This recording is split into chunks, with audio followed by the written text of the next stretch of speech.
कविता सादर करतो. कवितेचं शीर्षक आहे भाकरीचा मेळ. तू स्वप्नांना बळ दे, मी संसाराला ठिगळ लावतो. तू स्वप्नांना बळ दे, मी संसाराला ठिगळ लावतो. जमलंच तर संध्याकाळच्या भाकरीचा मेळ लावतो. जमलंच तर संध्याकाळच्या भाकरीचा मेळ लावतो. तू वाचत राहा पोथी पुराण, सत्यनारायणाची पूजा कर.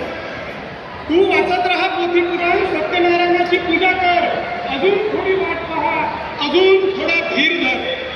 तू वाचत राहा पोथी पुराण, सत्यनारायणाची पूजा कर. अजून थोडी वाट पहा, अजून थोडा धीर धर. मी बाजारात पोटासाठी डोंबाऱ्याचा खेळ लावतो. जमलंच तर संध्याकाळच्या भाकरीचा मेळ लावतो.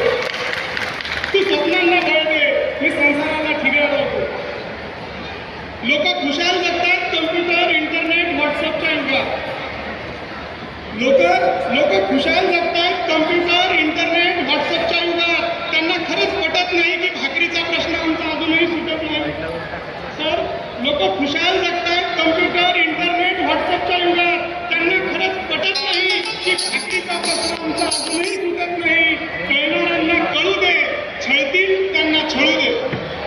कळणाऱ्यांना कळू दे, छळणाऱ्यांना छळू दे. मी आज आतड्यांना अजून थोडा पीड लावतो. जमलंच तर संध्याकाळच्या भाकरीचा मेळ लावतो. तू स्वप्नांना बळ दे, मी संसाराला ठिगळ लावतो. आणि शेवटी याच्यासाठी विदर्भातून इथं आलो ते तू म्हणायचा तर हरिपाठ मनातल्या मनात.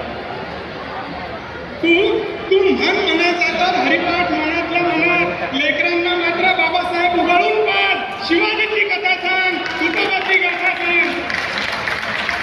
तू म्हणायचा तर हरिपाठ मनातल्या मनात. लेकरांना मात्र बाबासाहेब उगाळून पाड.